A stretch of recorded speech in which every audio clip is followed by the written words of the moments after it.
Hello YouTube and Mrs. Baker's ITE English class in Idaho. My name is Brian Eastman, and today I'm going to be giving a book talk on Mary Stewart's book, The Crystal Cave. This is an Arthurian legend. It's set in around the time of King Arthur, but it's before him, and it's actually the story of Merlin, like his childhood and development, like up until the point that Arthur is born. So, it's an interesting book. I like it a lot. It's divided up into five books. Sorry. One's called The Dove. The next one's The Falcon. Then there's The Wolf, The Red Dragon, and The Coming of the Bear. And each of those has specific meaning based on the contents of the book. I'll just give you a brief summary. In the first book, The Dove, it talks a lot about Merlin's like early childhood and kind of how he grew up. He grew up in a castle with his mom and some relatives of his. He was technically a prince, but nobody really treated him like that. And he kind of just went through the motions in the castle, did what he had to do. And he liked to spend a lot of his time out and away from the castle. He didn't like the castle life.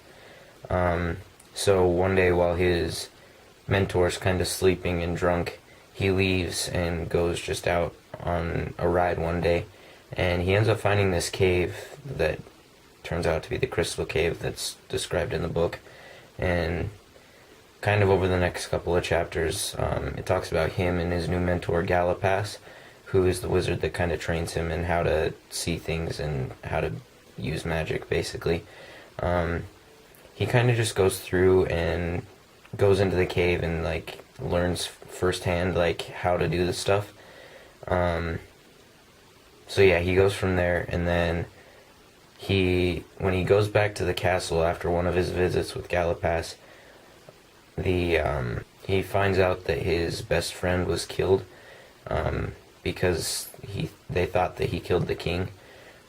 So the king ends up dying, and then they blame the death on Merlin.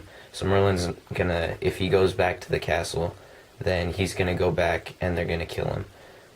So he sneaks in one night under the cover of dark and goes in and gets some of his stuff and then leaves. And as he's trying to get away, he gets kidnapped by some thugs, basically, that were trying to come and rob the castle. And they take him back to their trading ship. And then in the next couple books, it's talking about what happens to him after that. They take him and he meets this guy named Ambrosius, which I won't tell you much about because he's a big part of the story later on. But he goes and meets this guy, and then he goes through just some stuff.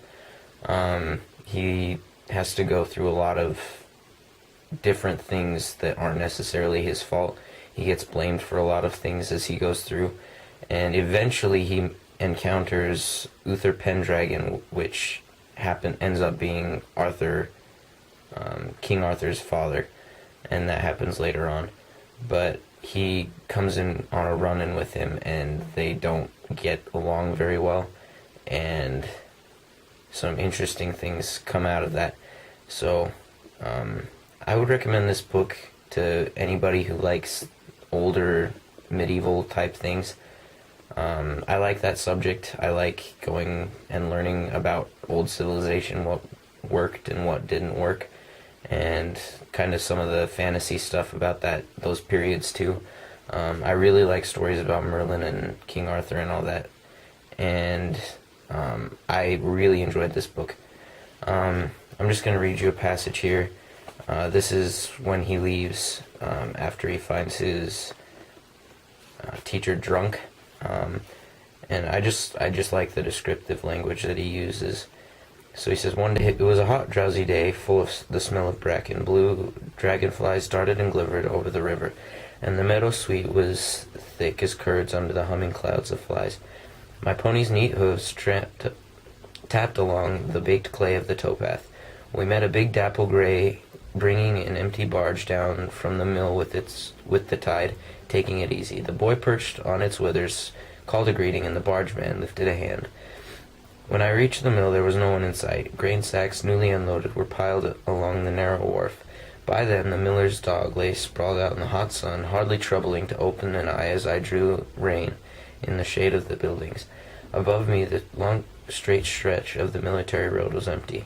The stream tumbled through a culvert beneath it, and I saw a trout leap and flashed in the foam. It would be hours before I would be missed, but the pony at the bank up to the road won the brief battle when he tried to turn for home, then kicked him to a canter along the path which led upstream into the hills. The path twisted and turned at first, climbing the steep stream side, then led out of the thorns and thin oaks that filled the gully and went north in a smooth level curve along the slope. Here the townsfolk graze their sheep and their cattle, so the grass is smooth and shorn. I passed one shepherd boy drowsy under a hawthorn bush, and with his sheep at hand.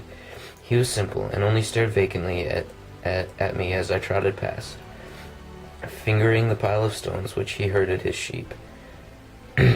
As we passed him, he picked one of them up, a smooth green pebble. I wondered if he was going to throw it at me, but he lobbed it instead to turn some fat grazing lambs which were straying too far, and went back to his slumbers. The ground grew rougher as the path climbed, with bare gray stone outcropping through the thin turf, and a honeycomb of rabbit burrows. I did not know where the path led. I knew nothing but that I was alone and free. There was nothing to tell me what sort of day this was, or what way star was leading me up into the hill. This was in the days before the future became clear to me. So this is kind of a little bit of foreshadowing where he's kind of telling the reader about what's going to happen to him later on. But it's interesting to see like how much he didn't like being told what to do, how he liked to be his own free self, and I think that's really cool. So yeah, this was again Mary Stewart's The Crystal Cave, an Arthurian legend.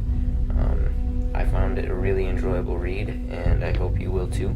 I wouldn't read this book if you don't like slower books. I mean, most people don't like that slower kind of book, and this is one of those kind of slow books.